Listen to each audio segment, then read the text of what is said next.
നമ്മൾ all India football ഫെഡറേഷനെ അവരുടെ തീരുമാനങ്ങളുടെ പേരിൽ ഇടയ്ക്കിടയ്ക്ക് വളരെ രൂക്ഷമായിട്ട് വിമർശിക്കാറുണ്ടെങ്കിലും ഇടയ്ക്കിടയ്ക്ക് അവർ നല്ല തീരുമാനങ്ങളൊക്കെ എടുക്കുന്നുണ്ട്. അതിൽ ഏറ്റവും നല്ല തീരുമാനങ്ങളിൽ ഒന്നാണ് നമ്മുടെ ഓൾ ഇന്ത്യ ഫുട്ബോൾ ഫെഡറേഷന്റെ ഡെവലപ്മെന്റ് കമ്മിറ്റി ഇപ്പോൾ എടുത്തിരിക്കുന്നത്.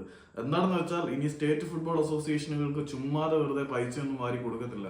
കൃത്യമായിട്ടുള്ള ചില മാനദണ്ഡങ്ങൾ പാലിച്ചാൽ മാത്രമേ സ്റ്റേറ്റ് ഫുട്ബോൾ അസോസിയേഷനുകൾക്ക് ഓൾ ഇന്ത്യ ഫുട്ബോൾ ഫെഡറേഷനിൽ നിന്നുള്ള ഫിനാൻഷ്യൽ ഗ്രാന്റ്സ്, അതായത് സാമ്പത്തിക സഹായം കിട്ടത്തുള്ളൂ. അതിന് ഏറ്റവും ചുരുങ്ങിയത് ഈ സ്റ്റേറ്റ് ഫുട്ബോൾ അസോസിയേഷനുകൾ കുറഞ്ഞ 4 ടൂർണമെന്റുകളെങ്കിലും ഒരു വർഷത്തിൽ സംഘടിപ്പിച്ചിരിക്കണം. അതായത് അവര് കിട്ടുന്ന ഫണ്ട്, അതായത് സ്റ്റേറ്റ് ഫുട്ബോൾ അസോസിയേഷനുകൾക്ക് അത്യാവശ്യം fund all India football federation കൊടുക്കുന്നുണ്ട്. ആ ഫണ്ട് എങ്ങോട്ട് പോകുന്നു, ആര് തിന്നുന്നു എന്നതിനെ കുറിച്ചൊന്നും ആർക്കും അറിയത്തില്ല. ജമ്മു കാശ്മീരിന്റെ ഫുട്ബോൾ ഫെഡറേഷൻ നടത്തിയ ബിരിയാണി സ്കാമിനെ കുറിച്ചുള്ള ട്രോളുകൾ ഇപ്പോഴും വരുന്നുണ്ട്. അതൊക്കെ അവിടെ നിൽക്കട്ടെ. ഇപ്പം ഏറ്റവും കുറഞ്ഞത് 4 ടൂർണമെന്റുകളെങ്കിലും സംഘടിപ്പിക്കണം. അതിലൊന്ന് ജൂനിയർ പെൺകുട്ടികൾക്കും ആൺകുട്ടികൾക്കും വേണ്ടിയിട്ടുള്ള ടൂർണമെന്റ് എങ്കിലും ആയിരിക്കണം. അതായത് കുറഞ്ഞത് 4 ടൂർണമെന്റുകളെങ്കിലും ആനുവലി ഓൾ ഇന്ത്യ ഫുട്ബോൾ ഫെഡറേഷന് കീഴിലുള്ള സ്റ്റേറ്റ് ഫുട്ബോൾ ഫെഡറേഷനുകൾ സംഘടിപ്പിക്കണം.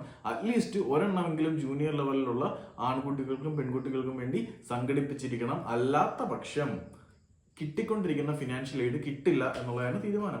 നല്ലതല്ലേ? ഇപ്പം കൊടുക്കുന്ന പൈസ ചെലവഴിക്കണം. ചെലവഴിക്കാത്തവന്മാർക്ക് പുട്ടടിക്കാൻ വേണ്ടി പൈസ കൊടുക്കേണ്ട ആവശ്യമില്ലല്ലോ. അപ്പം കൃത്യമായിട്ട് പ്രവർത്തിക്കുന്ന ഫുട്ബോൾ ഫെഡറേഷനുകൾക്ക് മാത്രം പൈസ കൊടുത്താൽ മതി എന്നുള്ള ഓൾ ഇന്ത്യ ഫുട്ബോൾ ഫെഡറേഷന്റെ ഡെവലപ്മെന്റ് കമ്മിറ്റിയുടെ തീരുമാനം നല്ലൊരു തീരുമാനമായിട്ടാണ് എനിക്ക് തോന്നുന്നത്. പിന്നെ നിങ്ങളുടെ അഭിപ്രായം കമന്റ് ചെയ്തേക്ക്.